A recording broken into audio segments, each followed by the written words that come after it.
ईशोपनिषद के 12वें, 13वें और 14वें मंत्र का प्रकरण चल रहा है। इसमें संभूति और असंभूति की चर्चा की गई। संभूति का अर्थ कार्य जगत और असंभूति का अर्थ कारण जगत। मंत्रों का संकेत तात्पर्य इसमें है कि हम संभूति और असंभूति दोनों को साथ में लेके चलें और इससे मृत्यु को भी पार करें और परमपिता परमात्मा के आनंद को भी प्राप्त करें। ये विषय आपके सामने पिछले दिनों रखा जा चुका है। इस मंत्र में संभूति और असंभूति इन शब्दों का दूसरा अर्थ भी विद्वानों ने, विवेचकों ने, टीकाकारों ने किया है।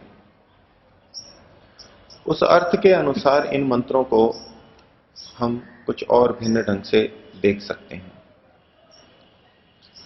संभूति शब्द का उन्होंने अर्थ किया सत्ता। सत्ता यानी विद्यमानता। अच्छी प्रकार से सम अर्थात अच्छी प्रकार से भू धातु सत्ता अर्थ वाली है, भू सत्तायाम। तो अच्छी प्रकार से सत्ता का होना संभूति अर्थात विद्यमानता, बनी रहना, किसी वस्तु की विद्यमानता, सत्ता का बना रहना अर्थात नित्यता। तो जो संभूति की उपासना करता है अर्थात इस संसार को नित्य के रूप में देखता है, संसार के सभी पदार्थों को नित्य ही नित्य देखता है, इसी ढंग से चलता है, वो व्यक्ति संभूति की उपासना कर रहा है। और संभूति के विपरीत असंभूति अर्थात जो असत्ता की, विनाश की, अनित्यता की उपासना कर रहा है। इन मंत्रों में असंभूति के लिए विनाश शब्द भी आया है और उस विनाश शब्द का संकेत लेकर के असंभूति का अर्थ असत्ता, अनित्यता ये भी किया जाता है। तो जो व्यक्ति सबको नित्य ही नित्य देख करके चल रहा है वो संभूति की उपासना कर रहा है, और जो सबको अनित्य ही अनित्य जान करके चल रहा है वो असंभूति की उपासना कर रहा है। आप आध्यात्मिक क्षेत्र में देखेंगे भिन्न भिन्न मान्यताएं आज भी समाज में प्रचलित हैं, वर्षों से, सैकड़ों सालों से चली भी आ रही हैं। जो संभूति की उपासना करता है, जो नित्यता की उपासना करता है, वो हर चीज को नित्य ही देख रहा है। वो आत्मा और परमात्मा को तो नित्य मान ही रहा है, वो इस संसार को भी नित्य ही मान करके चल रहा है। इस तरह से जीवन जी रहा है जैसे कि ये शरीर, ये जीवन चलता ही रहेगा। आत्मा परमात्मा को नित्य मान रहा है, वहां तक तो बिल्कुल ठीक है, लेकिन अगर वो इस शरीर को, इस जीवन को, इस सृष्टि को भी नित्य मान करके ही व्यवहार करे तो इसके अंदर दोष आएंगे। इसलिए मंत्र में कहा जो संभूति की उपासना करते हैं वो और अधिक निचली स्थिति में जाते हैं। अकेले संभूति की उपासना, अकेले इस दृष्टि से संसार को देखना कि सब नित्य ही नित्य है, तो वो घोर अंधकार को प्राप्त होगा। इस सृष्टि को नित्य मानने वाले संप्रदाय भी हैं जो इस सृष्टि की उत्पत्ति और प्रलय को स्वीकार नहीं करते हैं और इस शरीर को मौखिक रूप से तो सभी नष्ट होने वाला स्वीकार करते हैं, क्योंकि वो अपने निकट अनेकों को शरीर छोड़ता हुआ देखते हैं, मरता हुआ देखते हैं। इसलिए समाज में ये तो कोई दुस्साहस नहीं कर सकता, ये तो कहने की हिम्मत नहीं जुटा सकता कि मैं मरूंगा नहीं या कोई शरीरधारी मरेगा नहीं। ये सब स्वीकार करते हैं कि मरेंगे, एक दिन मृत्यु अवश्य आएगी, लेकिन वास्तव में इस रूप में हर व्यक्ति नहीं देख पाता। अंतिम समय तक उसकी यही इच्छा रहती है कि ये जीवन चलता रहे, ये संसार चलता रहे, जो मैंने कमाया है वो मेरे पास बना रहे, जो पद प्रतिष्ठा मैंने पाई है वो मेरे पास बनी रहे। महाभारत का प्रसंग है, युधिष्ठिर और यक्ष का संवाद, जिसमें पांडव एक एक करके जल लेने के लिए जाते हैं और यक्ष के उत्तरों को न देने के कारण वहां मूर्छित होते जाते हैं। अंत में युधिष्ठिर पहुंचते हैं और कहते हैं कि मैं तुम्हारे प्रश्नों का उत्तर दूंगा। तो यक्ष ने जो प्रश्न किए उनमें एक प्रश्न ये था कि संसार में सबसे बड़ा आश्चर्य क्या है? संसार में सबसे बड़ा आश्चर्य क्या है? युधिष्ठिर का उत्तर था, अहनि अहनि भूतानि गच्छन्ति इह यमालय। प्रतिदिन यमालय की तरफ यानी मृत्यु की तरफ प्राणी जा रहे हैं। प्रतिदिन कितने प्राणी मरते हैं ये सब देख रहे हैं। अहन्यहन्य भूतानि गच्छन्ति इह यमालयम, लेकिन शेषा स्थावरम इच्छन्ति किमाश्चर्यम अतः परम। लेकिन जो बचे हुए हैं वो हमेशा ये चाहते हैं कि हम बने रहें। वो इस रूप में अपने को नहीं देख पाते कि मैं भी एक दिन मरने वाला हूं, ये जीवन कभी भी जा सकता है लेकिन मैं कभी भी जा सकता हूं, इसको वो अनुभूति के स्तर पर नहीं ले पाते। तो शेष जो है वो स्थिरता को ही चाहते हैं कि मैं बने रहूं, मैं बना रहूं। तो युधिष्ठिर की दृष्टि में है कि किमाश्चर्यम अतः परम, इससे बढ़कर के आश्चर्य की क्या बात है कि मरता हुआ देख करके भी व्यक्ति अपने बारे में यही सोचता है कि मैं बना रहूंगा, ये सब मेरे मित्र बंधु मेरे निकट बने रहेंगे। ऊपर से हमको यही दिखता है कि हर व्यक्ति जानता है, समझता है कि मृत्यु आएगी, लेकिन युधिष्ठिर भी इस बात को स्वीकार नहीं कर पा रहे हैं कि हर प्राणी अपनी मृत्यु के लिए तैयार है, मृत्यु को स्वीकार कर चुका है। वास्तव में हम अपनी मृत्यु को स्वीकार नहीं कर पाते।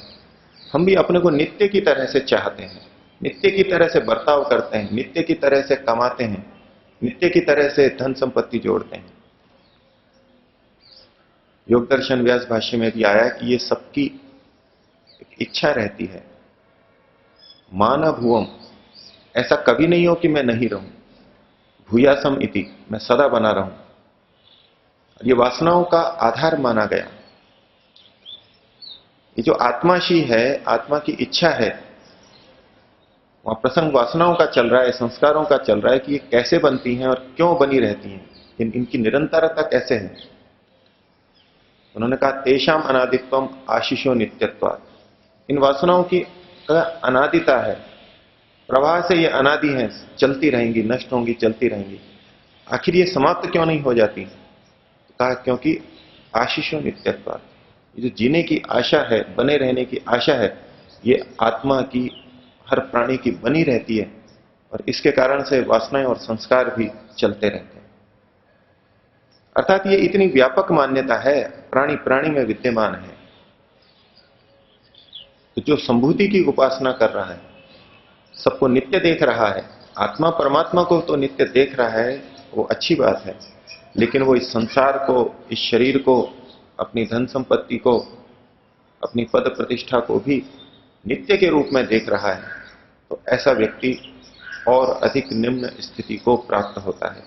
केवल नित्य की उपासना कर रहा है, नित्य के रूप में ही संसार को देख रहा है, यह संभूति की उपासना चल रही है।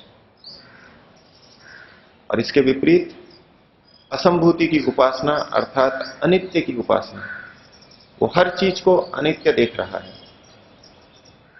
धार्मिक क्षेत्र में बहुत प्रचलित है,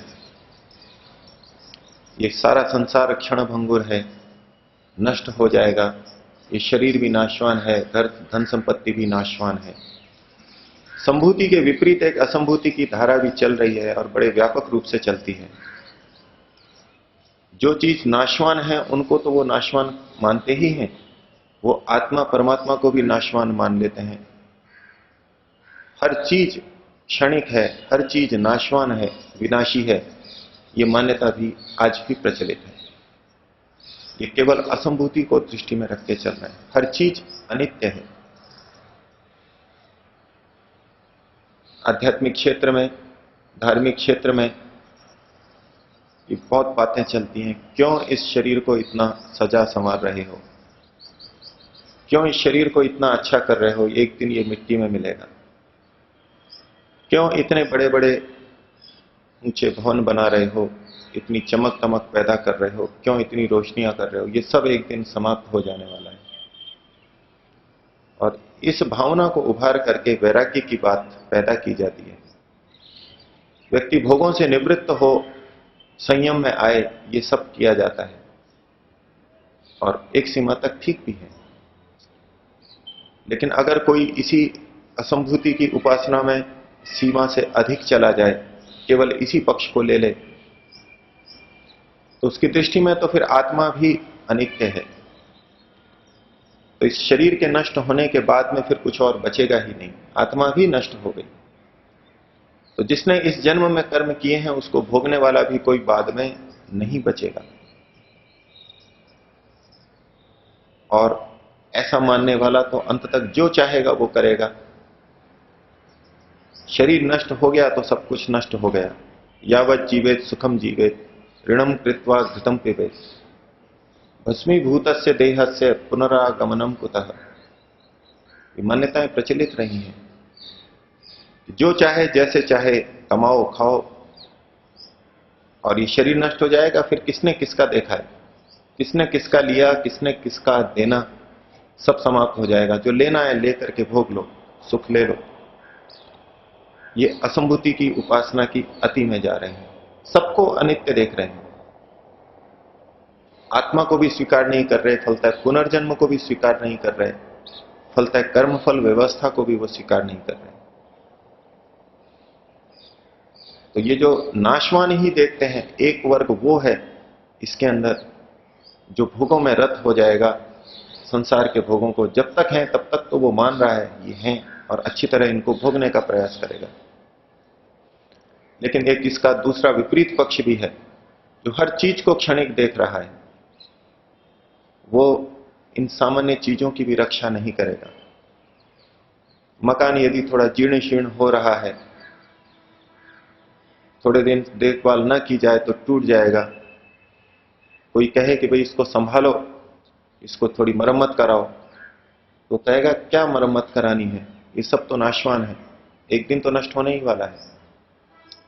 शरीर के लिए कहा जाए कि थोड़ा अच्छी तरह से शरीर को रखो, ठीक खाओ, ठीक दिनचर्या रखो, ठीक व्यायाम करो, संयम से रहो, तो क्या आवश्यकता है, ये तो एक दिन नष्ट होने ही वाला है। हर चीज नष्ट होने वाली है। किसी संबंध को निभाना हो तो क्या कि ये भी सब नष्ट होने वाले हैं, क्या व्यवहार करना है इनसे। सबको ही नाशवान देखने लग रहा है तो उसका भी व्यवहार नहीं चलेगा। उनको कहें कि आपके पुत्र का विवाह है, चलिए, बोले क्या विवाह है, सब नष्ट होने वाला है एक दिन। चलिए आपका घर बन रहा है, उसका उद्घाटन हो रहा है, सब नष्ट होने वाला है। चलिए भूख लगी है, भोजन करें, रोटी, भाई सब नष्ट होने वाली है, शरीर भी नष्ट होने वाला है, फिर तो कुछ भी व्यवहार नहीं चलेगा। तो एकाकी रूप से अनित्य की जो उपासना कर रहा है, सबको अनित्य ही देख रहा है, तो या तो वो अत्यंत भोगों में जाएगा या बिल्कुल विरत हो जाएगा और प्रकृति की भी उपेक्षा कर देगा, तो वो भी विनाश को, घोर अंधकार को प्राप्त होगा। तो मंत्र कहता है कि जो असंभूति की उपासना करते हैं वो भी घोर अंधकार को प्राप्त होते हैं, और जो संभूति की उपासना करते हैं, केवल संभूति की उपासना करते हैं, वो और घोर अंधकार में जाते हैं। दूसरा मंत्र ने कहा कि संभूति की उपासना का अलग फल है। हम संसार की जो चीजें नित्य हैं उसको नित्य के रूप में देखें, इसका अलग फल है, और इस संसार को अनित्य देखें, जो अनित्य चीजें हैं उसका अलग फल है। अर्थात जो चीजें अनित्य हैं उनको अनित्य के रूप में देखें, जो चीजें नित्य हैं उनको नित्य के रूप में देखें। और फिर ऐसा करके तीसरे मंत्र में कहा, अर्थात 14वें मंत्र में कहा कि जो संभूति और विनाश दोनों को जानता है, दोनों को एक साथ जानता है, दोनों को ठीक ठीक जानता है, वो इस विनाश के द्वारा यानी अनित्य की उपासना के द्वारा अनित्यता का बोध रखते हुए मृत्यु को पार कर जाता है, और दूसरा नित्यता का भी बोध रखते हुए वो परमपिता परमात्मा को प्राप्त होता है, आनंद को प्राप्त करता है। जो व्यक्ति ये मान के चलता है कि ये संसार नष्ट होने वाला है, अर्थात असंभूति की उपासना कर रहा है, शरीर नष्ट होने वाला है कुछ समय बाद में, ये सृष्टि, ये मकान सब नष्ट होने वाले हैं, जब नष्ट होने वाले हैं उतने को ही उसी रूप में यथावत स्वीकार करता है, और साथ ही इनकी नित्यता, इनकी सत्ता को भी स्वीकार करता है कि जब तक हैं तब तक तो इनका उपयोग ठीक तरह से हो, इनको ठीक तरह से स्वीकार करना ही होगा। मकान नष्ट होने वाला है ये ठीक है, 50, 60, 100 सालों बाद में नष्ट होगा, लेकिन जब तक है तब तक तो उसकी सत्ता को ठीक ठीक स्वीकार करे और उसका ठीक ठीक उपयोग करे। तो ये संभूति और असंभूति दोनों को साथ में लेके चल रहा है, और जब वो ठीक तरह से स्वीकार कर लेगा कि ये असंभूति इस स्तर की है, ये शरीर एक दिन नष्ट होने वाला है, इतना मानते हुए भी ये मान रहा है कि ये आत्मा नित्य है, इसकी सत्ता है, विद्यमानता है, आत्मा को संभूति के रूप में देख रहा है, तो जब उसको पता है ये शरीर एक दिन नष्ट होने वाला है, अनुभूति के स्तर पर देख रहा है, तो अब वो मृत्यु से डरेगा नहीं। उसके साथ में उसको बोध है कि आत्मा नित्य है, ये संभूति की भी उपासना चल रही है, संभूति का भी विचार साथ में बना हुआ है, तो उसको इतना पक्का विश्वास है कि मृत्यु के बाद भी मैं हूं, मेरा नाश नहीं होने वाला है, मेरे को फिर से कर्मानुसार शरीर मिलने वाला है, तो वो मृत्यु से डर जाएगा। जो नाशवान चीजें हैं, नाश से जो व्यक्ति डरता है उस नाश के डर से बच जाएगा। मृत्यु तो आने वाली ही है, मृत्यु से तरने का यह अभिप्राय नहीं कि उसको मृत्यु ही नहीं आएगी, मृत्यु तो आएगी, लेकिन मृत्यु का भय उसको नहीं रहेगा। तो जो अनित्य की उपासना कर रहा है, जो अनित्य है उसको अनित्य देख रहा है, तो वो शरीर के नष्ट होने पर उसकी संभावना को देख करके व्यथित, दुखी नहीं होगा। और जो संभूति की उपासना कर रहा है, जो चीजें संभूति हैं, जो विद्यमान हैं, नित्य हैं, आत्मा और परमात्मा, उनको ठीक तरह से जान रहा है, तो वो आत्मा को जानेगा, समाधि लगाएगा, परमात्मा को जानेगा, तो ऐसा करके वो अमृतत्व को, मुक्ति को पाएगा। वो इस बात को मान के चलेगा कि आत्मा नित्य है और आत्मा नित्य ही सुख को चाहती है, और परमपिता परमात्मा भी नित्य है, उसके नियम भी नित्य हैं, और उसके पास नित्य आनंद भी है, मुझे उस आनंद को पाना है। इस नित्यता को स्वीकार करके वो मोक्ष मार्ग की तरफ बढ़ सकेगा। तो जो संभूति और विनाश को, नित्यता के भाव को और अनित्यता के भाव को यथा योग्य सर्वत्र ठीक ठीक जानता है, वो अनित्यता के भाव को बना करके मृत्यु के भय से बचता है, और नित्यता के भाव को मन में रखते हुए आनंद को, अमृतत्व को प्राप्त करता है। ये इन मंत्रों का इस ढंग से देखें तो अर्थ निकल के आएगा। और कुछ टीकाकारों ने व्याख्या की है, वो इन्हीं मंत्रों की कुछ और व्याख्या हम कल देखेंगे।